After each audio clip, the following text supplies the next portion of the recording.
AG2R La Mondiale vous présente C'est le Nord.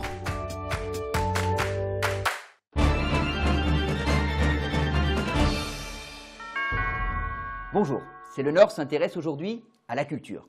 Et pour en parler, l'homme du Nord que je reçois est Olivier Sergent, directeur de la Maison Folie de Oisem et du CECU, le Centre européen des cultures urbaines de Lille. Bonjour Olivier Sergent. Bonjour Nicolas. Nous allons regarder tous les deux le reportage que nous avons réalisé au Goël Fest à Los en Goël il y a peu de temps. Reportage. Le Nord-Pas-de-Calais, c'est quand même une région de métalleux. On a voulu aussi faire plaisir aux métalleux, se faire plaisir. On s'est dit, on va commencer le festival en petite jauge, mais on voulait faire du lourd en programmation. Creator, Napalm, Loot Blast. Et les derniers pointages de billetterie, on a plus de 650 personnes. Donc c'est vraiment super. Et puis voilà, ce qu'on veut, c'est créer aussi un événement dans la région. On n'a pas beaucoup d'événements comme cela. Forcément, c'est des risques à prendre aussi pour ces personnes qui prennent ces initiatives. C'est des risques au niveau financier.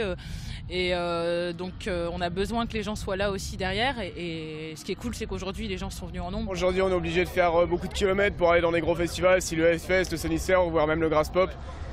Ce soir, ça permet de voir de gros groupes comme Creator, donc c'est un vrai plaisir d'avoir ça près de chez soi. Toutes les bonnes initiatives sont intéressantes pour la ville de Los en Goël. Les terris sont mondialement connus et on va dire que l'équipe qui mène ce Goël Fest est une vraie équipe de passionnés et j'en suis sûr qu'ils les mèneront loin et au pied des terris. Regardez partout.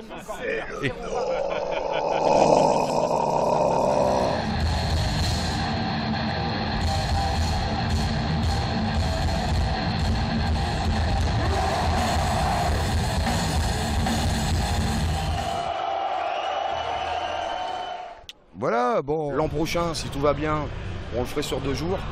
On essaierait de le faire sur le site du 11-19 à Los en Goël, donc un site minier, parce que c'est ce qu'on met aussi dans notre démarche en avant. On est tous fils et petits-fils de mineurs. Les mines, le charbon, le métal, le noir, on met tout ça ensemble. Olivier, le CECU vient d'ouvrir ses portes à Lille. C'est le premier vrai espace officiel des cultures urbaines pour les graffeurs, les slammers, le hip-hop. Qu'est-ce que vous allez faire dans cet espace un peu incroyable? On va faire beaucoup de choses, on espère. Donc on va faire, c'est un lieu d'accompagnement déjà pour les artistes en voie de professionnalisation ou professionnelle. Donc pour les aider, les accompagner, les aider à se structurer, à leur donner une visibilité qu'ils n'ont pas toujours. C'est un lieu de pratique pour venir s'entraîner, répéter. C'est un lieu de formation aussi pour essayer justement toujours dans cette idée d'accompagnement des pratiques. Et c'est par ailleurs et enfin un lieu de diffusion. Donc on y montre des spectacles, notamment ceux qui sont travaillés dans le lieu. Ouvert à des professionnels, mais à des jeunes, des moins jeunes, des non-professionnels, comment on y rentre? Il y a 3 types de publics, on peut dire. Il y a donc les professionnels et en voie de professionnalisation, les amateurs qui sont très nombreux, et le grand public aussi qui est bienvenu pour voir des spectacles, pour se former parfois. Il y a aussi un pôle ressources à l'intérieur, pour découvrir ces cultures.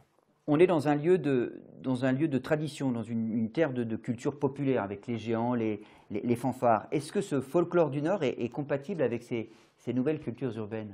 Pour moi, totalement, parce que c'est aussi des cultures populaires, les cultures urbaines, le hip-hop, etc. C'est très ancré, ça se pratique. Il y a énormément de pratiquants dans le Nord. C'est en plus donc c'est partout présent dans la société, mais pas toujours reconnu en tant qu'art. Donc oui, pour moi, c'est tout à fait compatible. C'est une continuité. Et dans le Nord surtout? Dans le Nord surtout, ouais, parce que le Nord est vraiment une terre de pratiquants. Il y a énormément d'énergie, d'initiatives. Après, ce qu'on constate souvent, c'est que c'est difficile pour les artistes du Nord d'être reconnus à l'extérieur et de sortir. Donc voilà, on est là aussi pour ça. Merci beaucoup Olivier Sergent. Et à bientôt dans C'est le Nord.